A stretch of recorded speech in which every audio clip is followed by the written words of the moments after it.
free college, and is it helpful or harmful to the American nation?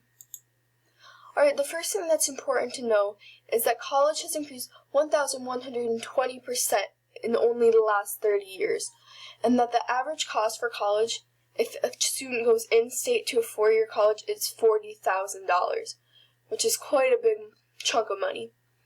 Now, free college would be the government funding of college for all the students attending, or potentially just a few of the students attending, depending on if they would meet the criteria.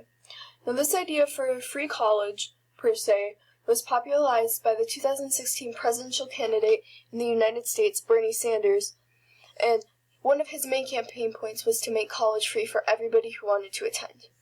Currently, Finland, Norway, Germany, and Iceland have completely free college for all of their students attending. Now, the United States has not had free college for everybody, but President Barack Obama had a plan which would assist students from low-income families. If those students were to maintain a GPA of 2.5 or higher, then they would be able to attend community college for free, as long as their family met the requirements and they stayed above that 2.5 GPA. And what this was meant to do was to help the students who wanted to go to college but couldn't really afford it, as long as they were trying with their 2.5 GPA and their families couldn't afford it, it would help give them assistance to make sure that they could go to college. Now, eventually, Mr. Obama planned to have the entire plan of free college to increase to all colleges from the student's home state, and it would extend to families with a yearly income of less than $125,000 yearly or less. So if a family made that much or less every year, and their student went to a college in-state, then they would be eligible for Barack Obama's free college plan.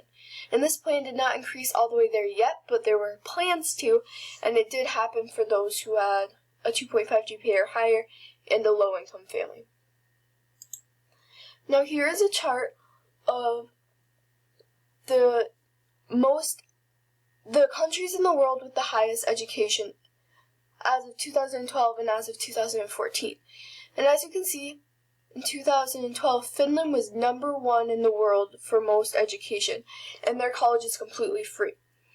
So that leads many people to believe that free college is a good idea.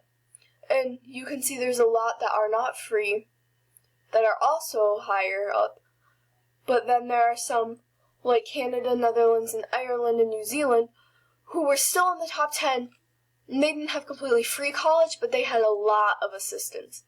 So what this means is, even if college wasn't completely free, if we increased the assistance for the cost, our education system in America could potentially be better, as Finland has been in the top 5 2 years running and was number 1 at a time.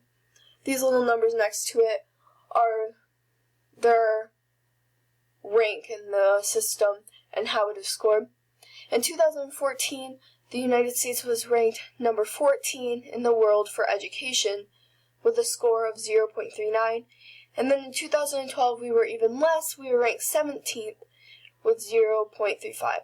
And a lot of people think that the potential solution for this lower ranking would be to increase free college, because a population who can easily access higher education ought to be more educated. Alright, so there are a lot of pros to free college, and one of the main ones is there would be no student debt for graduates. And this puts everybody at a lot higher of a position getting out of school, because they are not in debt, and they don't have to worry about paying back the students' loans they took out to get that higher education. If free college were to happen, it would help close the poverty gap, because students who were born into poor families would be able to access an education just the same as somebody who was born into a millionaire family. And this would lessen the poverty gap, and by lessening it, it would make our nation more unified. States would be encouraged to spend more on higher education. Now, if everything was free, then there'd be more people going, and states would try and spend more money towards helping colleges, since more of the members of that state would be attending the colleges. A main point of this was many students who could not afford college without the additional help of free college would actually be able to go to college, which makes a lot more of an educated society, since people who wouldn't be able to get that further education would then be able to. And that would create a more educated America, which would potentially make us a better America. It would potentially also lead to less people needing other government programs. So if the government were to spend money on a free college program, maybe less people would need to be on the welfare system because they would have jobs that they got by obtaining that college degree that they otherwise would not have been able to afford. And a potential pro is that is a socialist program.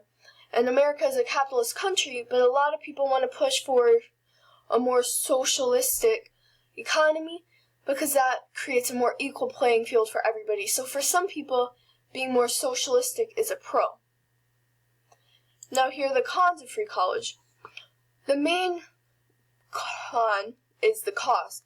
America would have to put a lot of money into sending everybody to college because the colleges cannot just give away that education for free, as they have staff to pay and everything. So our nation and our government would be putting a lot of taxpayer money towards that, which could potentially also lead to a tax increase to compensate for that extra money being used in our budget.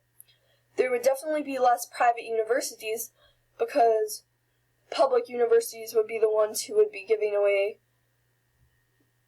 the free college, so less people would be inclined to go to private universities when they could go to a public one for free.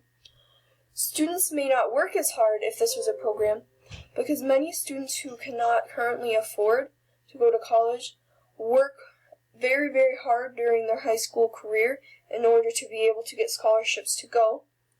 And it is a privilege for a lot of people because college is so expensive to be able to go.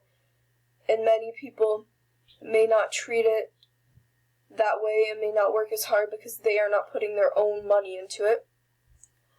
Existing programs are already helping the poorer of the students. So the poorest population in America is already getting a lot of assistance to help bring them up for that by bringing them to be able to get colleges. So if there was free college for everyone, the poorest students are already covered, so it would be covering students who may not need it as badly. A con is that it is considered a more socialist program, as we talked about for the pro, and it depends on how you feel about socialism and that being part of America, because many people think it's a good idea to be in the middle of socialism and capitalism, and many people are 100% capitalism and only want capitalism in America. So it's really a personal preference if you consider that a pro or con. This would potentially also lead to less people in the military and less people in the unskilled labor force, because many people would choose rather to go to college than to join the military. And some people like to go to the military because it helps assist them when paying for their college. They get a college education and then they go in and use that to help serve in the military. And maybe less people would be inclined to join the military if that benefit was not needed because there were free colleges already available. People who wouldn't need the financial aid because their parents make enough money to help pay for them would potentially be able to go to college for free, which can be considered a con. But it could also be considered a pro because that extra money could then go to other things instead of the parents putting it on the college. A really big issue would be a surplus of people with degrees in the same field. And what that would mean is there'd be so many lawyers that there wouldn't be enough need for them all. And then people who wouldn't be able to get a job because there were so many people with the same degree flooding the market, they would then potentially need to go into the unskilled labor force, even though they have the skills and earn the skills by going to college. They would potentially need to go back and take those lower jobs anyways because of the surplus of people. And then the final con would be larger classes. Since more people would be going to college, there'd be larger class sizes, and the college could potentially be less individualized for every person. Now, it's really up to you if you believe that the cons or the pros outweigh each other, but those are just the facts on free college in America.